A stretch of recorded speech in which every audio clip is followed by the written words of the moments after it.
Metroid has always been a series about isolation and exploration, but seldom has its more philosophical underpinnings been mentioned. And since Samus Returns has been released and Prime 4 on the horizon, I thought it best to discuss it here. So, what is the philosophy of Metroid? Well, like many stories, it's a struggle between the individual and the collective, with the development of Samus' psyche caught in the middle.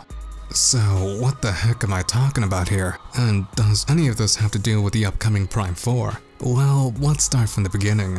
During the formative years of Samus' own life, you could argue it really shaped her own outlook, which was at first dominated by a sense of isolation along with altruism.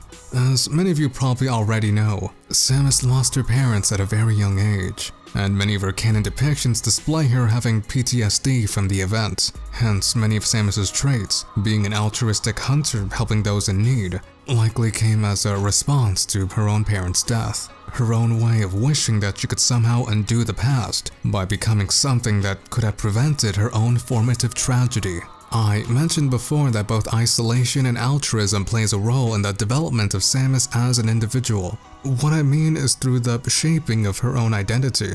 Many psychoanalysts describe the shaping of identity as an interaction or compromise between self and others. For example, I can only feel tall if others are shorter. I can only feel fast if others are slower. And of course there's a genetic component to this. But for the sake of this topic, let's move on. Carl Jung, a famous psychoanalyst, expands on this concept. He applies a term known as a persona, meaning in Latin both personality and masks, which is fashioned through socialization, experience, and culture. Jung describes the persona as a mediator between the individual consciousness and the grander social community, identity being a compromise between an individual with a collective. And with these concepts about identity in mind, let's look at the formative years of Samus. That through the experience of her tragedy, which involved the death of her parents, she ended up becoming a hunter as a result of this. In a way, reliving that very experience over and over again, wishing that her new identity as a hunter could somehow undo the pain she has suffered, her own way of controlling things. Now, why am I bringing this whole thing up? Well, this whole concept essentially expands into the rest of the Metroid series, and perhaps even Prime 4. What I really like about Samus as a character is her struggle between individualist and collectivist ideas. Essentially, what this means is this.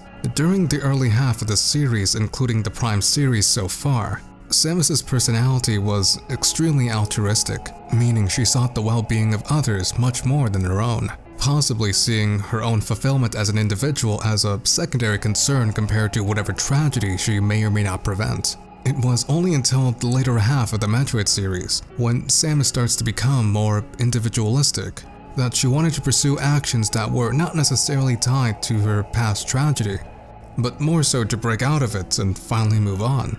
And when did this whole process begin again? Well, I would argue Metroid 2, and recently we got a remake of it. The game is fairly good, though I wish it was a bit more non-linear, but hey, we got a new 2D Metroid. But anyways, the plot of the title is as follows. Due to past events, many within the Federation, this intergalactic central authority, saw Metroids, these parasitic floating jellyfish, to be an existential threat to all life. So they commissioned Samus to go to their home planet and wipe them all out. Samus, very much used to this collectivist idea of serving the greater good through the Federation. During much of the Prime series, that is basically all she did. She worked alongside the centralized authority, believing they could define what the greater good is, and all she had to do is just support them. However, that began to change when she encountered the baby Metroid. The meat, however, was a bit subtle. Samus, literally coming from genociding an entire species, all of a sudden spared a hatchling. Now, the Federation commissioned her to kill all of them, but she decided not to. Now, why is that? Well, I'm honestly not sure. The exchange was, again, more on the subtle side. Was Samus hesitant in killing a child? Perhaps remembering how Ridley almost killed her when she was young? Or perhaps it was for another reason altogether. But regardless, things began to change after this exchange. And as some of you already know, Super Metroid comes next in the timeline. For the sake of time, I'll summarize events that happened within this title.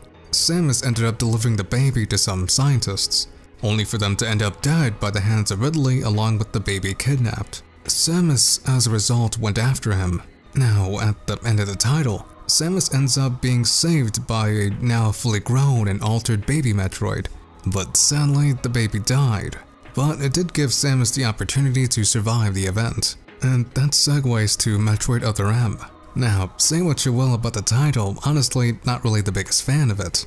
But it did continue this trend that Samus began to be more individualistic following the baby Metroid encounter. I won't get too in-depth with Other M, since it contradicts some things found in earlier games in the timeline. So with that in mind, let's move on to Fusion. Now, with that being said, what I really like about Fusion is that it brings a unique development when it comes to Samus as a character. The Federation, formerly this golden governing body, as seen early on in the series, is now suddenly this authoritative entity with questionable motives. Samus, during the events of Fusion, is caught between following the collectivist ideals of central planning or seeking out individualist-based pursuits. This whole theme is even shown in the computer AI known as Adam, inspired by the other Adam in Other M. At first, the computer was essentially aligned with the Federation, but later signed with Samus.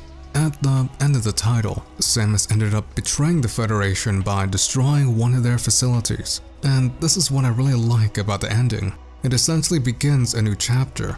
Originally, Samus became a hunter due to her parents' death. But now, with the pirates more or less cut down, and the Federation she used to serve turned hostile, she is basically truly alone this time. Whatever happens after this will be inherently unique as a result. But with all this said and done, what will the upcoming Prime 4 be about? Personally, I believe Prime 4 is more likely to take place during the rise of Samus's individualist transition, around the time frame when Samus Returns begins, to be exact. The reason why I say that is this: many clues have led to this point. With Federation forces ending, Samus Returns' secret story, and Prime producer Tanabe's statements, all have led it taken place after Federation Force, and perhaps before Samus Returns. And since both Metroid 2 and Super Metroid take place very near to each other, as in Super Metroid takes place right after Metroid 2, I can't see Prime 4 taking place between these two. Plus, there doesn't seem to be much of a gap between Super Metroid and Other M. I suppose it is possible for a placement after Other M, but that strikes me as just plain odd. But who knows? So, what the heck is up with all the psychoanalysis in this video? As I alluded to with the transition with Samus's personality, it began roughly around the time during Samus Returns, or perhaps prior to this if Prime 4 begins there. Perhaps something personal transpires during those events, whatever it might be. Or I could just be grasping at straws here, who knows. Plus, I haven't uploaded in a while, and maybe that's why I went all psychoanalysis in here. And that reminds me, wow, it's been a while since I've last uploaded.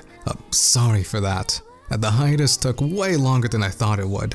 But I do have some plans to spruce up the channel if anyone's still interested. But if you like these kind of videos, let me know. So, with that being said, please have a great and relaxing rest of the day, and take care.